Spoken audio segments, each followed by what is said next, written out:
breakfast film. Oh, my gosh, I know. Hey, so Joe Manchin, let me ask you something. Are you thinking about leaving? I've heard you might be thinking about leaving all of this stuff behind in Washington, D.C., heading back home to almost heaven, West Virginia, and Joe, it running for doesn't take governor much again. of a conversation to get people speculating on everything. The only thing I have said, it's not been a very productive time the last 3.5 years.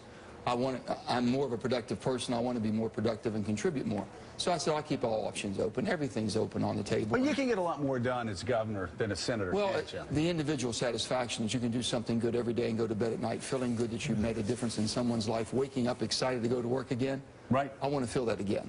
And I'm going to wait till the end of 2014, see what shakes out, see where we are, and what we can do to move this country forward. I've got a better platform from right now as U.S. Senate to make a difference in the world, in the country, and in my state. But if the leaders and everybody don't work together and try to make something happen, it's just going to be stalemate as it's been, then I've got to rethink it too. I mean, I'm not a spring chicken anymore. So I want to make sure the last... You are a spring chicken. He looks great. Look at you. I've got 8 grandchildren. Come on. John Hyland? One of the things we hear over and over again from everybody who gets to the U.S. Senate, and this clearly has changed a lot, it's just a very dysfunctional place and just culturally an unpleasant place to be. A lot of people, new senators, get there and say, man, this is not a fun place to work, partly because of the reasons you were just talking about. How much worse is it than you expected it to be? I didn't know what to expect from the standpoint. I always thought it was the highest honor in our country's public service to be able to serve at the highest level, and that was U.S. Senate.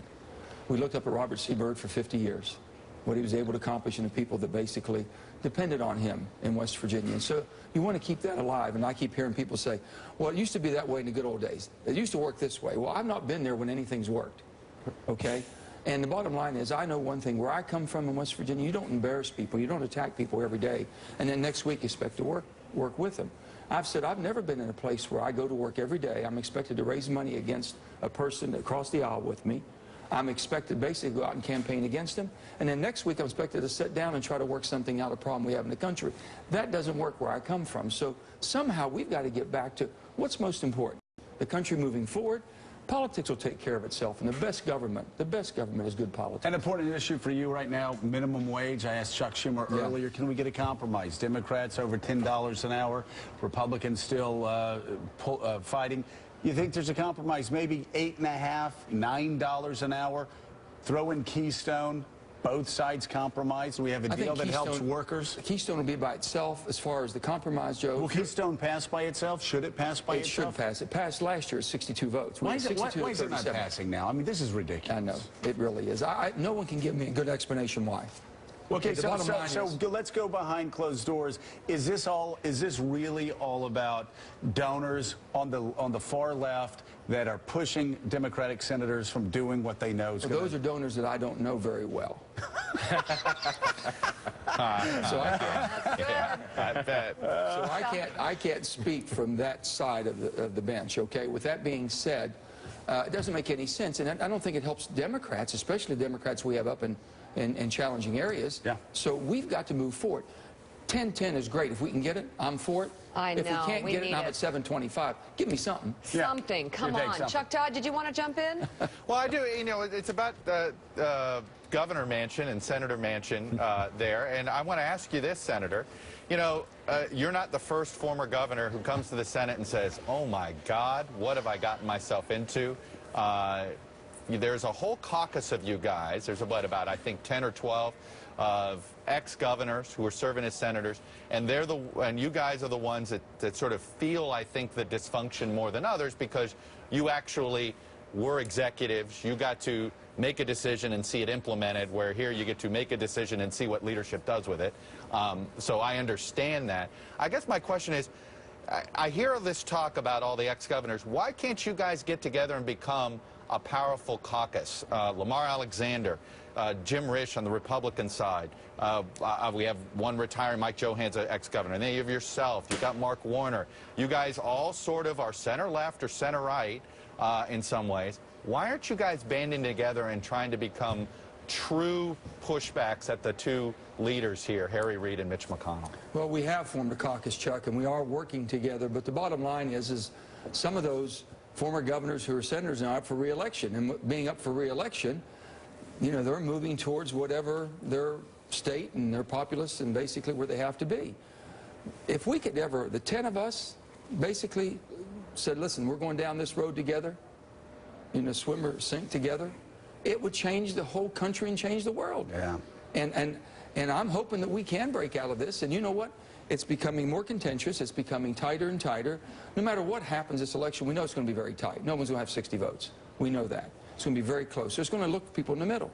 People in the middle are going to start leading, because the bottom line is we've got to move forward on issues that, and the economy and jobs is the So let's look at the landscape, because new indicators are showing rough waters ahead for Democrats in the midterms. A Pew Research USA Today poll says Republicans have their biggest advantage in 2 decades.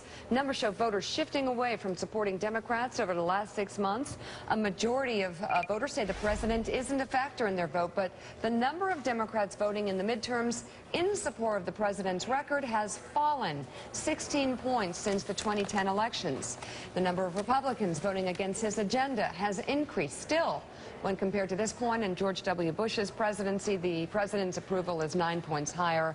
Voters have showed a deep desire for change during both presidents' second midterm elections, with 65% saying it's time for different policies under President Obama. So again, here's the USA Today poll. They talk about it. They talk about how Democrats in many ways are in worse shape than they were in 2010.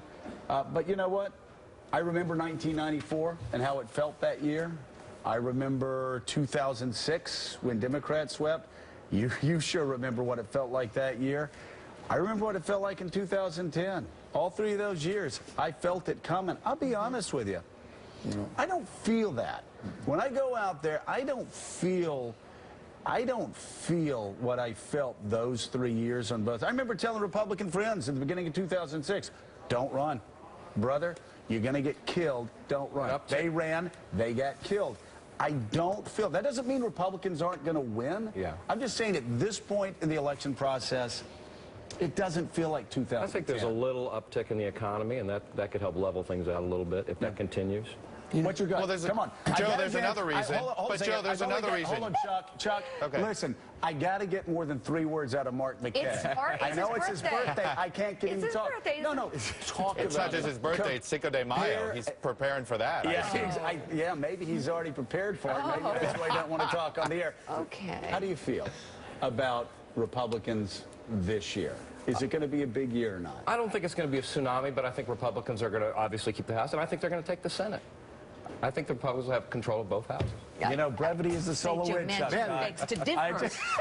I do. Joe Manchin just shook his head at Today you. he is not the most interesting man in the world. No, he's not even close. No, Chuck I'm Todd, let's go Well, to just Chuck very and then quickly. Joe. No, I think the reason you don't feel that way is because, normally when we have these wave years, the party that catches the wave has been out of power, right? That you just pointed out 94, you pointed out 06, you pointed out 10, and the question is, are voters so enamored with the party so-called out of power, but are Republicans fully seen as out of power or not? Yeah. Or do they share some of the blame for the dysfunction of Washington? And I think in voters' minds they do. Some of the That's why responsibility. I feel like I also remember 1998 when we were so sure we were going to have a repeat of 1994, and there was impeachment going on, and it blew up in our face. That's why they need to be very careful about this Benghazi investigation. I think there needs to be an investigation, but if it looks like they're overreaching and it's political, they will get hammered. They need to investigate that. Joe, what do you think? Joe, I simply look at the quality of the candidates that we have. And basically, we have the candidates in the most contentious races